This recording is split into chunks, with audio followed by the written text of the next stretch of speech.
ప్రస్తుతం నాతో deputy CM Narayana స్వామి గారు ఉన్నారు. రాష్ట్ర వ్యాప్తంగా కొద్ది రోజుల్లో అసెంబ్లీ ఎన్నికలు కూడా వస్తున్న నేపథ్యంలో రాష్ట్ర ప్రభుత్వం ఏ విధంగా ప్రజల్లోకి వెళ్తుందో అడిగి తెలుసుకుందాం. మరి పక్కన ఈరోజు ఢిల్లీలో ప్రత్యేకంగా బీజేపీ అధినేతలతో మాజీ ముఖ్యమంత్రి చంద్రబాబు సమావేశం అవుతున్నారు. ఒకవేళ బీజేపీ, జనసేన, టీడీపీ పొత్తు కుదిరితే ఆంధ్రప్రదేశ్లో వైసీపీ పార్టీ పరిస్థితి ఏంటో అడిగి తెలుసుకుందాం. సార్ నమస్తే. మొత్తమే కూడాను రాష్ట్రంలో మార్పులు రాబోతున్నాయి, అందరూ కలుస్తున్నారు.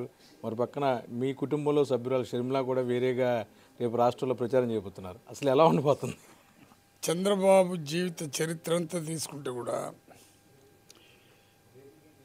ఒక పార్టీని కొనుక్కున్న చరిత్ర చంద్రబాబుది. ఏ పార్టీ అయితే ఈ కాంగ్రెస్ పార్టీని భూస్థాపన చేసేదానికి కంకణం కట్టుకొని వచ్చినాడో ఆయన కూడా యుగ పురుషుడు అంటాను రామారావుని. ఎందుకంటే కృష్ణుడిగా, భీముడిగా ప్రజల్లో మన్నన పొందినాడు ఆయన. ఆయన వచ్చినాక కొన్ని మార్పులు కూడా చేశాడు, దాంట్లో ఎవరు కాదనరు. ఆయన పార్టీకి వ్యతిరేకంగా ఉండే పార్టీ కాంగ్రెస్ పార్టీలో అల్లుడైన చంద్రబాబు అక్కడ పార్టీలో ఉండి మా మామ పైనే పోటీ చేస్తానన్నాడు. సరే, ఏదో మా అల్లుడంటే అందరికీ ప్రేమ. ఇప్పుడు నాకు కూడా మాకు ముగ్గురు అల్లుళ్ళు ఉండరు. మన ఆడబిడ్డల కోసం అల్లుల్ని మనం దగ్గర చేర్చుకోవాలనే, చేర్చుకోకపోతే మన బిడ్డలకి బాధ వస్తుందని చేర్చుకుంటారు. ఆ దృక్పథంతో ఆయన ఎన్ని మాట్లాడినా చంద్రబాబుని చేర్చుకున్నాడు. ఇంకా లెంతిగా పోదలుచుకోవాలి నేను. చేర్చుకున్న వెంటనే లోపలనే ఎన్టీ రామారావుకి తెలియకుండా అందరికి డబ్బులు ఇచ్చి వాళ్ళకి మనకు బీపారాలు కూడా ఇప్పించే చరిత్ర కూడా చంద్రబాబుదే ఉండింది అప్పుడు. అందువల్ల రావటం ఆయన్ని చూశాడు, ఆయన పరిస్థితులంతా. ఆయన యాక్టివిటీస్ పేదవాళ్ళకి పరితపిస్తున్నాడు. ఎన్టీ రామారావు అని ఈనాడు, జ్యోతి, టీవీలు కూడా అడ్డుపడినారు. దాన్ని ఆసరగా తీసుకున్నాడు. ఎన్టీ రామారావు గాలి గెలిచిన వాళ్ళందరూ కొనేశాడు. ఆ పార్టీకి అర్హత కూడా లేదు చంద్రబాబు నాయుడికి. తెలుగుదేశం పార్టీ అని చెప్పి అర్హత లేదు. రామారావు ఫోటోకి మాల్ వేసే అర్హత ఆయనకి కానీ ఆయన బిడ్డలకు కానీ ఎవరికి లే. ఆయన ఏ విధంగా శోభించి చనిపోయినాడు అనేది ఆయన ఆత్మని కానీ పరిశీలించగలిగితే ఇప్పుడు కూడా దానికి జవాబు చెప్పగలుగుతాము. వీళ్ళు అసలు ఆయన చంపిన వాళ్ళు, ఆయన సాగు కారకుడైన వాళ్ళు, ఆయన పదవిని భ్రష్టం చేసేవాళ్ళు, వీళ్ళు మళ్ళీ పోయి ఆయన పార్టీ పెట్టుకొని ఆయన ఫోటోలు పెట్టుకొని ఆయనకి పూలు మాలేస్తుంటే పదవి కోసం ఇంత దరిద్రమైన పనులు ఎవరైనా చేస్తారా? రెండోది, ఎంతసేపు చంద్రబాబు, బీజేపీ, పవన్ కళ్యాణ్ అందరూ ఓటేని అన్నారు. చంద్రబాబు పొత్తుల కోసం ఆరాటపడే వ్యక్తి, ఇండివిజువల్గా నిలబడలేడు. ఎందుకంటే ఒక పార్టీని స్థాపించినోడు కాదు, ఆ పార్టీ పైన ఓట్లు అడిగినోడు కాదు. కాబట్టి ఆయనకి ఎంతసేపు పదవి దాహం తప్ప వేరే దాహం ఉండదు. అందుకే ఆయనకు ఒక చరిత్ర ఉన్నది. చంద్రబాబు అంటేనే జ్ఞాపకం వచ్చేది ఏమిటంటే వెన్నుపోటుదారుడు అని చెప్తారు. చంద్రబాబు జ్ఞాపకం వచ్చేది ఏమిటంటే మహిళలను తోస్తానని, మహిళలు నడ్డించినోడు అని చెప్తారు. చంద్రబాబు ప్రజలకు కూడా వెన్నుపోటు పొడిచినాడని చెప్తారు. ఇది మాత్రం వాస్తవం. అందువల్ల పొత్తుల కోసం పోరాడుతున్నాడు. జగన్మోహన్ రెడ్డి పొత్తులు ఎవరితో పెట్టుకున్నాడంటే ప్రజలతో పెట్టుకుంటున్నాడు. ఓటర్సు తను నమ్మిన సిద్ధాంతానికి ఆయన 77 సంవత్సరాల్లో నిజంగా పేదవాడు అభివృద్ధిని నేను కాంక్షించుంటే, పేదవాడికి అన్ని రకాలుగా నేను తోడ్పడి ఉంటే, వాళ్ళ ఇంటికి అన్ని రకాలుగా నేను ఉపయోగపడి ఉంటే నన్ను సపోర్ట్ చేయండి అనే మాట తప్ప జగన్మోహన్ రెడ్డి వేరే మాట అనలేదు. ఎవరిని దూషించే కార్యక్రమాలు కూడా చేయలేదు. వీళ్ళు ఎన్ని పొత్తులు పెట్టుకున్నా, ఎన్ని మాటలన్నా ప్రజలు పొత్తు ఉండేది జగన్మోహన్ రెడ్డికి. ప్రజలు కూడా ఎందుకు పొత్తు ఇచ్చినారంటే డాక్టర్ లోన్ దోశాడని ఒక పక్క, అమ్మఒడి తీసుకుని వచ్చి బిడ్డల్ని ఇంగ్లీష్ మీడియం చదివించారని పేదవాళ్ళకి అందరికీ ఒక సంతోషం. అదేవిధంగా హెల్త్కి సంబంధించిన అన్ని 25 లక్షల వరకు వాళ్ళకి ఎలాంటి ఇబ్బంది లేకుండా చేసే కార్యక్రమాలు, నాడు నేడని బళ్ళు పెట్టి ప్రతి గ్రామంలో కూడా కట్టించే కార్యక్రమాలు చేశాడు. ఈ నవరత్న ఇండ్ల స్థలాలు లేని వాళ్ళకి కూడా 30,50,000 మందికి ఇండ్ల స్థలాలు ఇచ్చి ఇండ్లు కట్టే కార్యక్రమాలు కూడా స్టార్ట్ అయిపోయింది. అందువల్ల పేదవాడు పరితపిస్తున్నాడు. జగన్మోహన్ రెడ్డిని మళ్ళీ తెచ్చుకుంటే తప్ప, జగన్మోహన్ రెడ్డికి కానీ మనం ఓటు అయిపోతే మళ్ళీ ఈ పథకాలంతా పోతుంది. చంద్రబాబు 3 పర్యాలు వాగ్దానాలు చేశాడు, ఒకటి కూడా నెరవేర్చలేదు అనేది వాళ్ళు సామాజిక వర్గానికి కూడా మైండ్లో అట్నే ఉండదు. చంద్రబాబు సామాజిక వర్గానికి కూడా. పవన్ కళ్యాణ్ ఏ విధంగా నమ్ముతున్నారంటే, పవన్ కళ్యాణ్ ఒక పార్టీ పెట్టినప్పుడు ఆ పార్టీకి ముఖ్యమంత్రి అవుతాడనే ఉంటే తనీగా ఒక పార్టీ పెట్టి నేను ముఖ్యమంత్రి అవుతాను మీకు అన్నీ చేస్తానంటే ప్రజలు నమ్ముంటారు. ఆయన కూడా 5 ఇచ్చినా 10 ఇచ్చినా 15 ఇచ్చినా నేను చంద్రబాబుని సపోర్ట్ చేస్తా, చంద్రబాబుని గెలిపించాలంటే అతనికి సంబంధించిన సామాజిక వర్గం ఇప్పుడు వచ్చింది ఇది. ఈ దేశంలో కుల పిచ్చి వచ్చిందంటే దేశం మళ్ళీ పతనం అయిపోతుంది. ఒకప్పుడు ఇవి వచ్చే మన మన ఇండియానే ఇతర ఒక దేశస్తుల చేతికి వెళ్ళిపోయింది. బానిసలుగా బతికినాము. మళ్ళీ బానిసతత్వాన్ని తీసుకొని వచ్చి కులతత్వాలను ప్రోత్సహిస్తే ఒకరికి కొట్లాడుకునే పరిస్థితి వస్తుంది. చంద్రబాబు ఎట్టా ఎస్సీలను కూడా 2గా చీల్చినాడు, మాలా మాదిగని. కానీ జగన్మోహన్ రెడ్డి ఇచ్చినాడు, మాలా మాదిగని ఒకటిగా చేశాడు. ఈక్వల్గా మంత్రి పదవులు ఇచ్చినాడు. ఈ అన్ని రకాలుగా గొప్ప ఏమంటే ఎస్సీ ఎస్టీ బీసీ మైనార్టీలు ఇది మామూలుగా చెప్పేమంటే సామాజిక సమానత్వం రావాలన్నా, సమాజంలో వీడు ఎస్సీలు ఈ దళితులు తలెత్తుకుని తిరగాలన్నా అది ఒక విద్య అనుకున్నాడు. ఆ విద్యకి ఇంపార్టెంట్ ఇచ్చాడు. దానివల్ల ప్రతి ఒక్కరూ మరీ ఇంగ్లీష్ మీడియం పెట్టే లోపల నన్ను అడిగితే 150 సీట్లు వచ్చింది కూడా ఇంతకుముందు. కేవలం ఆయన మేనిఫెస్టోలో నేను ఇంగ్లీష్ మీడియం పెడతానని దానివల్లనే ప్రతి తల్లి ఒక యజమాని దగ్గర పనిచేసేటప్పుడు ఆ యజమానికి సంబంధించిన స్కూల్కి తన బిడ్డలు పోయి ఇంగ్లీష్ మీడియం చదువుకుంటుంటే ఆ తల్లి పేదరాళ్ళు వాళ్ళ ఇంటికాడ ఏదో పని మనిషిగా ఉంటే కూడా నా బిడ్డలు ఎప్పుడు చదువుకోబోతారు, ఈ విధంగా ఇంగ్లీష్ మీడియం ఎప్పుడు పోతుంది, వాళ్ళ మాదిరిగా పుస్తకాలు షూ ఎప్పుడు వేసుకొని పోతుండారని కలవరపడ్డారు 70 సంవత్సరాలుగా. ఇది కళల్లో అంతా ఫలిస్తూ ఉండేది పేదవాడి కళలు. అందువల్ల జగన్మోహన్ రెడ్డిని ఖచ్చితంగా 8 మంది ఒకటైనా జగన్మోహన్ రెడ్డిని ఇప్పుడు షర్మిలమ్మని గురించి నేను మాట్లాడితే బాగుండదు అనిపిస్తుంది. కారణం ఏమంటే షర్మిలమ్మ మనకు తెలంగాణలో పార్టీ పెట్టింది, కాంగ్రెస్ని చెడాబడా తిట్టింది, కాంగ్రెస్ని కేసీఆర్ని తిట్టింది, బీజేపీని తిట్టింది. ఆమె అక్కడ ముఖ్యమంత్రి అయిపోతారని ప్రజలకంతా జగన్మోహన్ రాజశేఖర రెడ్డి పేరు చెప్పుకొని తిరిగింది. ఆమె తిరుగుతూ ఏమనిందంటే ఈరోజు మా నాయన రాజశేఖర రెడ్డి గారే కానీ బతికుంటే కాంగ్రెస్ మొక్కన ఉమ్మి ఉంటారు అనింది. మా నాయన చనిపోయినా కూడా ఎఫ్ఐఆర్ పెట్టినారు అని చెప్పింది. మా అన్న బాణం వదిలిన బాణం షర్మిలమ్మ అనింది.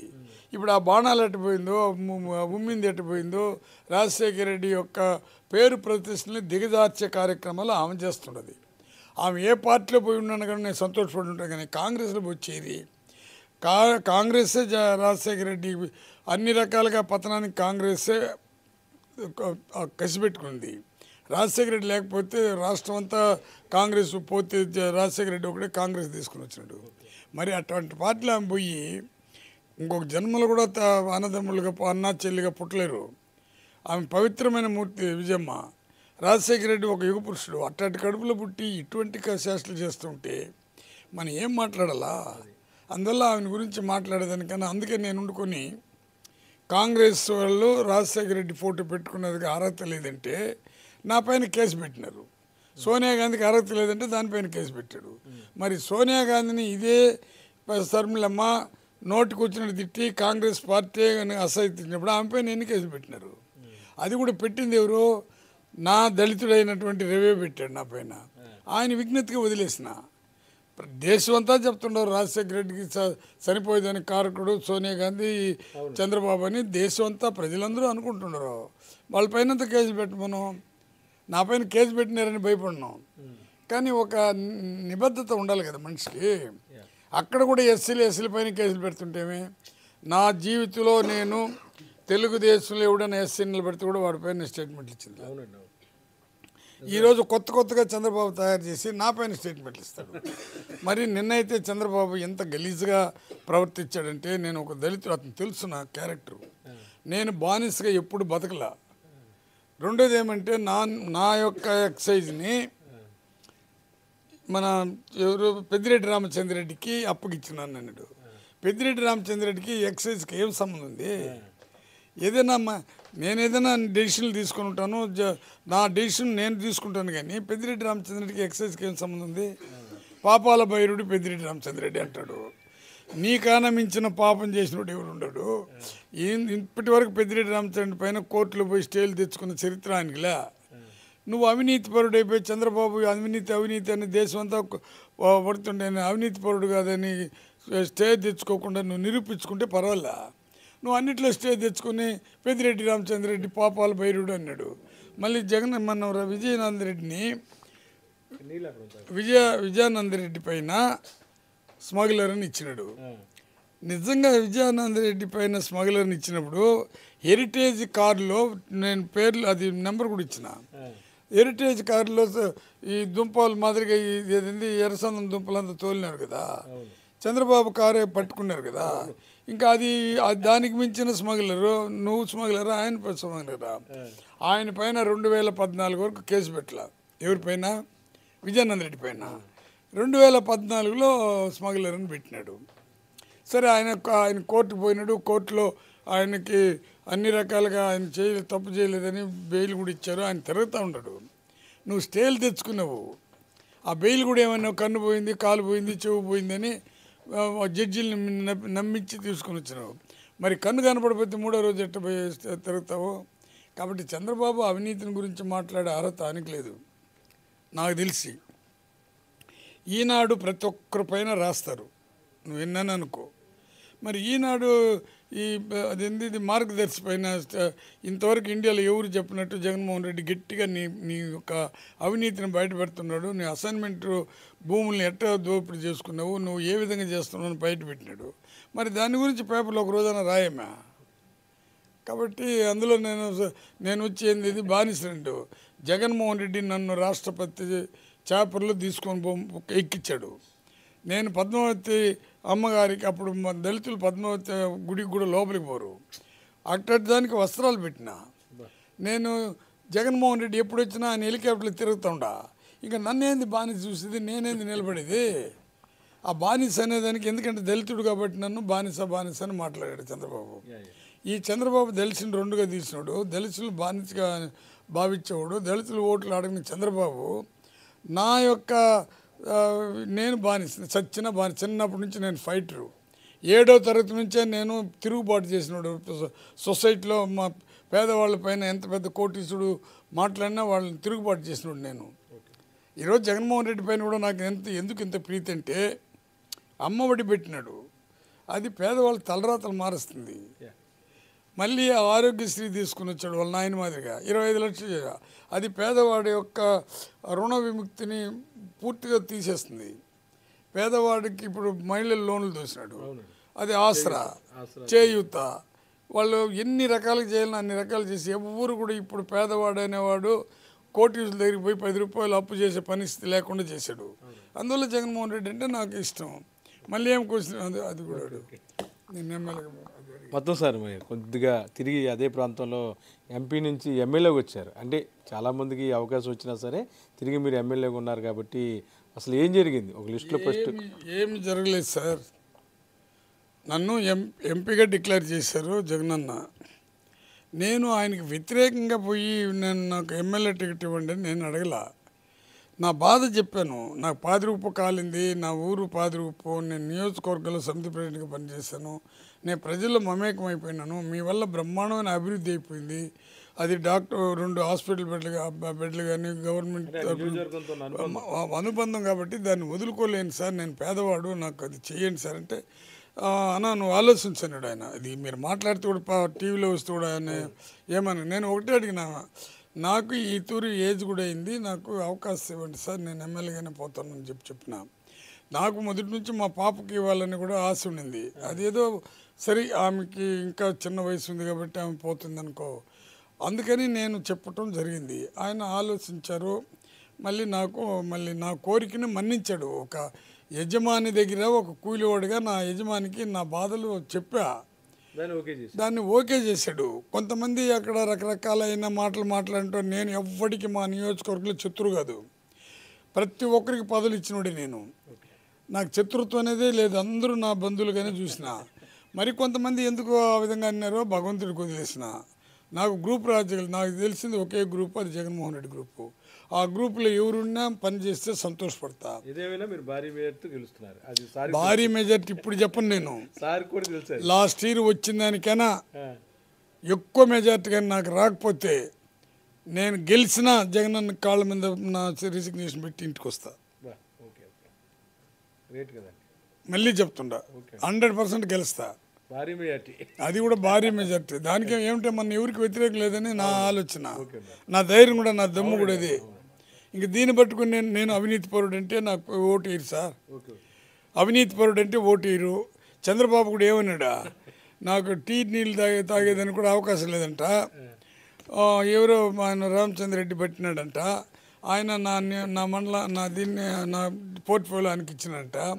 ఎంత దరిద్రమైన మాట మాట్లాడితే చంద్రబాబు అంత దరిద్రమైన మాట మాట్లాడు.